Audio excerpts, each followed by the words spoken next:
was Griffith always a bad apple? Or was there more to it than that? Did he fall? Or was he always rotten to the core? I feel like he kind of, to a degree, he was willing to sacrifice things to attain his goal. His goal was the most important thing to him. And yet, he outright says that people were a means to an end for him. Yeah. The only reason he ends up falling the way he does is because he was faced with a life situation that would otherwise prevent him from attaining his goal in any way. So at that point, he's completely, desperate. He's broken. Throughout the course of the show, Griffith and the Band of the Hawk have been working for the Kingdom of Midland. Is it Midland, was it? It is. Yeah. Kingdom of Midland. To fight and end a 100-year war with the Kingdom of Tudor. And they do eventually succeed in doing that. And throughout this, Griffith's goal has been to have a kingdom of his own. But he is a commoner. He is of lowly status. And there's a lot of class, and even, as we'll get to with Casca, gender politics at play here within the courts. Jealousy of Griffith's achievements. Achievements that he's genuinely won. Like, we might mention that there's supernatural elements here, and to some extent the behelit that he wears may or may not have contributed to that. But we never really see that. But for the most part, it's generally due to him being a great tactician. Or that his enemies are pig shit stupid. Well, that's... I'm sorry, but not one of them ever... The Blue Whale Knights. Oh, look, they're retreating, and we're in the castle where we could outlast them for months, if not years. Let's go after them! I do have to say, when I first watched this, to now, this watch, the brilliance of Griffith's tactics, has declined in my mind. I mean, not to say, that he's not smart, but I just didn't realize how inept some of the enemy commanders were. Yeah. And how, he, and then in the most climactic battle, there's no way that anyone... Oh, not the most climactic, but I should say, the battle that effectively ends the war. The Siege of Doldrey, yeah. Tudor. Yeah, where they take Doldrey. No one other than Griffith, I don't think, could have won, at least not with as few troops, because of his personal connection to the Lord of the Castle. Something he indeed he's very lucky in that respect. I think, though, he made the plans with that in mind to begin absolutely. with. Oh, no, totally. That's absolutely right. I just mean that plan wouldn't have been accessible to anyone else. Indeed. He absolutely takes advantage of all his relationships and his luck, to the fullness, yeah. Speaking of taking advantage of relationships, to come back to what I was going to say. So, Griffith has been courting, very subtly, the king's daughter. By the way, I want to answer your original question when you are finished with your point. Yeah. He has been subtly courting the king's daughter, Charlotte, with the long-term goal of marrying her into the royal family. Which I imagine over time, if he had been patient, would have been the case. But because of what happens with Guts, he snaps and his patience vanishes. So, in a very Romeo and Juliet-esque Shakespearean romance kind of moment, he lets himself into Charlotte's chambers through the window, or rather she lets him in, and, well, it proceeds where you might think. It's consensual, in the way that I think that you can be... I would say not. I'm going to say yes, and I'll say that the reason I say yes is out of naivety. Yeah. I don't think it... She does say no. But then he goes on, and she capitulates. Seems progressively more okay with it. Right, I understand that, but saying that out loud, that's disgusting. That's not. Yeah, it is. It is absolutely. It absolutely is. Griffith at that point is just using her. Oh yeah. Oh yes. No, for sure. I just think the whole if I keep going, she'll get into it, and she did like it. She was just saying no out of decorum and propriety. That's the logic that rapists use, and I'm not not comfortable with that. Absolutely. So I don't necessarily think you could say it's consensual. Griffith happened to be right that time, but he's not okay. I don't think anyone that watches this anime fully will think that Griffith is the behavioral model to be Oh, followed. hell no. No. Hell no. No. For sure. No, I'm not justifying Wade. Absolutely not. What? And I think Charlotte is in love with him. Yeah. But I think that she didn't want that then. Okay, maybe I'm mistaken. Then maybe we'll say that. For me, I think it's a bit more murky than that. But anyway, the point being is that, as you did rightly point out, he's doing this for intention. But then what happens is that one of the maids, unfortunately, gets a peek through the keyhole, sees what's going on. This is not particularly well connected in the show, actually, funnily enough, in that he's then later arrested by guards, but it's never outright stated. You could take that to mean that that's what it was. And then we learn that the king's torturing him, or has someone torturing him, so obviously you can connect the dots. Well, here's some, unfortunately, here's where some manga stuff comes into play. The reason that the hammer is dropped so hard on Griffith is not just because he was, violating like decorum or the court or in a lady's room or whatever. It's because the only person that gets to force himself on Charlotte is her father. Oh, right. That's a thing that happened in the I did not know that. Right. And so he was like, "Oh no, another man is with my daughter. I am going to destroy this man." I completely forgot about this. Yeah. It is horrible, and I hated it. Yeah, that I think was best left out. Never mind that. I agree. Never mind that. Even if that was what was in there, what on earth did he think Griffith's intentions were? Like, I don't know. But anyway, point being, Dads. Anyway, what are you gonna do? What are you gonna do? So the thing is, though, is that Griffith at this point is tortured over the course of a year, and this is the full works. This is the premium program of torture. We're talking stabbing him in his non-vital parts, cutting his tongue out, cutting the tendons of his knees and elbows so he can't move his arms or legs, he can't walk, he can't move. I don't know if anything else is done to him. I mean, it wouldn't surprise me, for example, if they cut his, off. The person I wanted to see die most is that Inquisitor. And he dies in a great fashion because when it's beautiful. Because when Griffith is rescued by Casca and Guts after other stuff happens, the guy gets behind the door into the torture chamber and he says, with a smug look from behind the 4 bars of the window, he says, "This door is 3 meters thick." No, this door is 4 times as thick. 4 times as a normal door. 4 times thick as a normal door. And you'll never break out of it in 10 years. Ah, my stomach! Fuck! Because literally, Guts does not give 2 shits how strong your door is. He will break through it like he's the fucking Kool-Aid man and stab a bitch. And he does. And he literally blows through the door like it's cardboard, stabs him with this sword straight through, and lets him fall down a bottomless pit. And I'm like, Guts, 10 out of 10. No, he skewers him with the sword and then holds him. That's what, yeah. With the sword above, aloft, like a bottomless pit.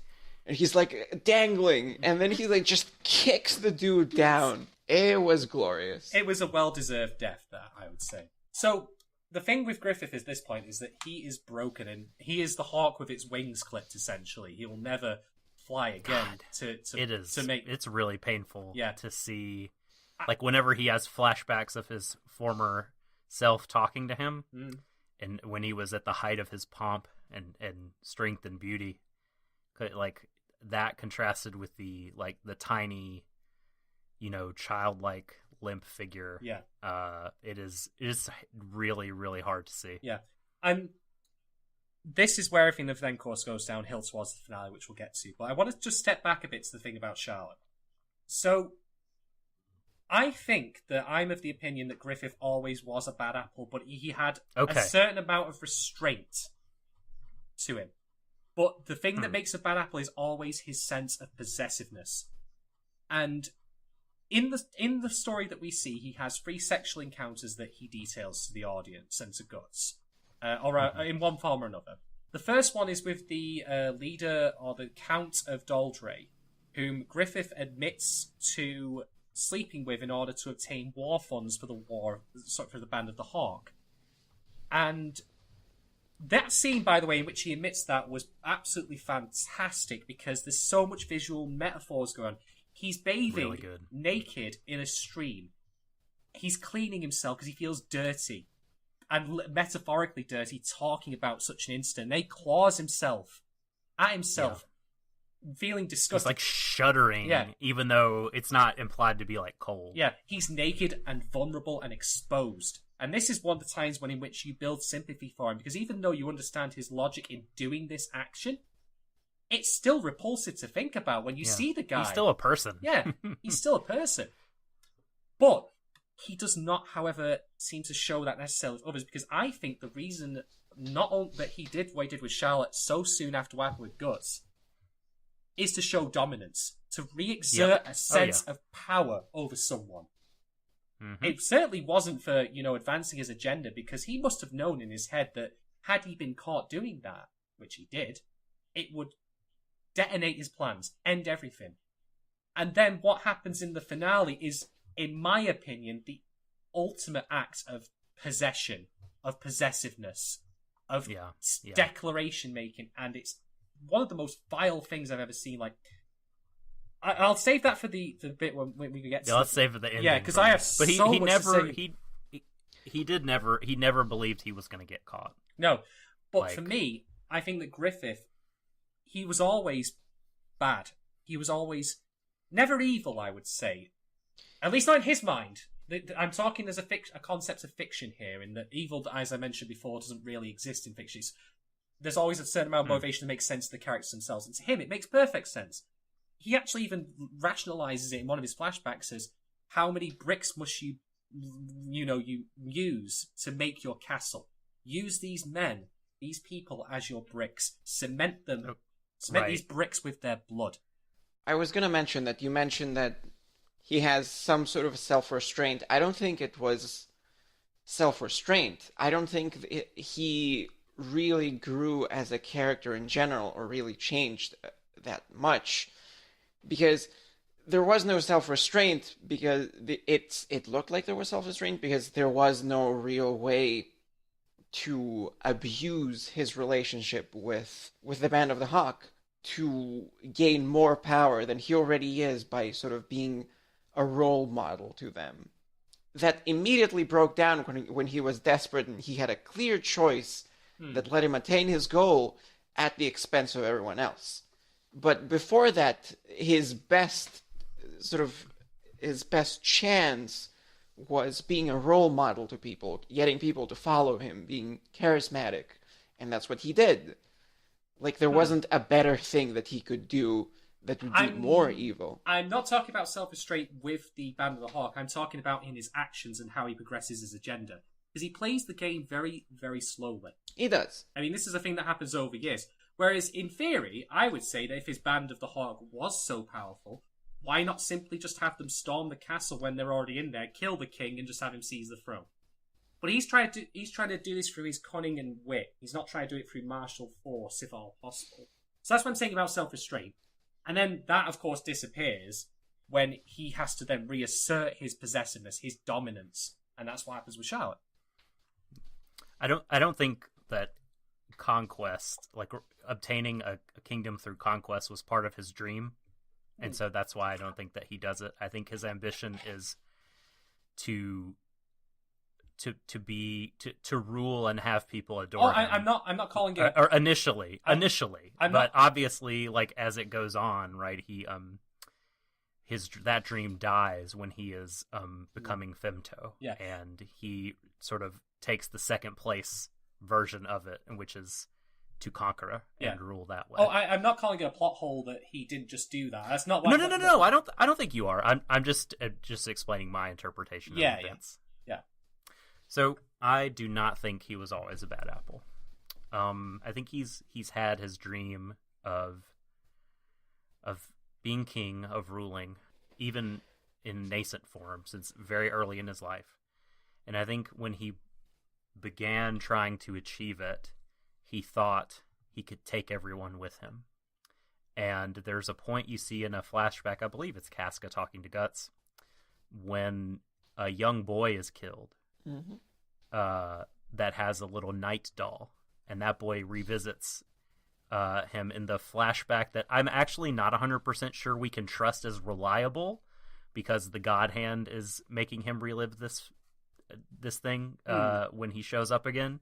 But the first time we see it, when Casca talks, when that boy dies, she says something changed in him from that moment onward, and he became even more distant and difficult to reach.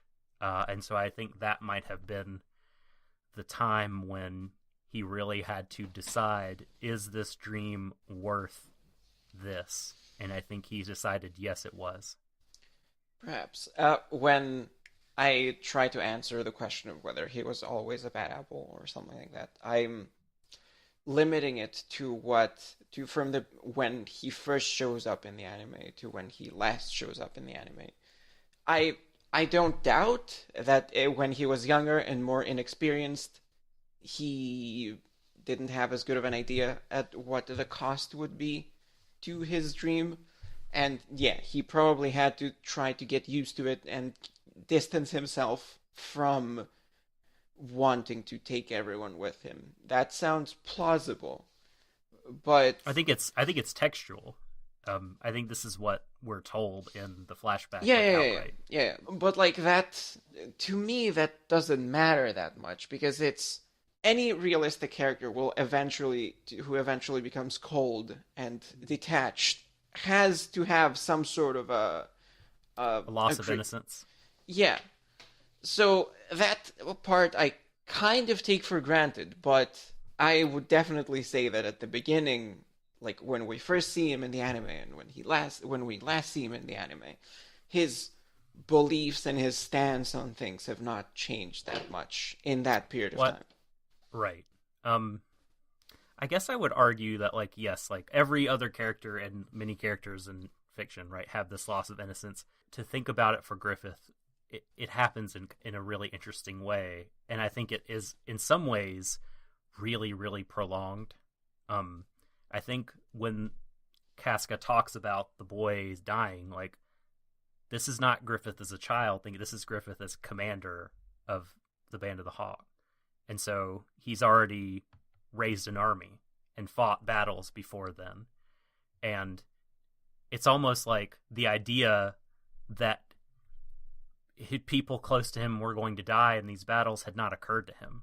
Like, he was such an idealist that he believed so strongly in the purity of that ideal that any sort of loss or tarnishing of it or marring it, like, it just didn't occur to him. And then when he was confronted with the reality, I mean, other people would have made that calculation a long time ago, or perhaps other people who were more ambitious wouldn't have cared so much.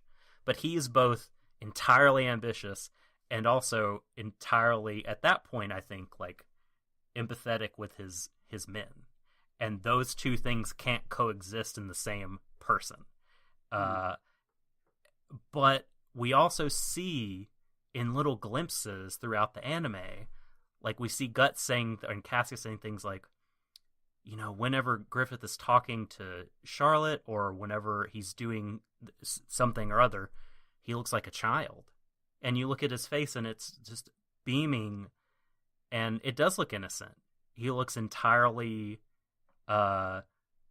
different than you might think a hardened battle commander would look. And then at other times, like when he's staring across the court at a minister who's plotting against him, he has these eyes that are like hawk's eyes. Something I forgot to mention is that after Griffith is tortured and then rescued, he is resting in a carriage or a tent, and he, of course, can't speak.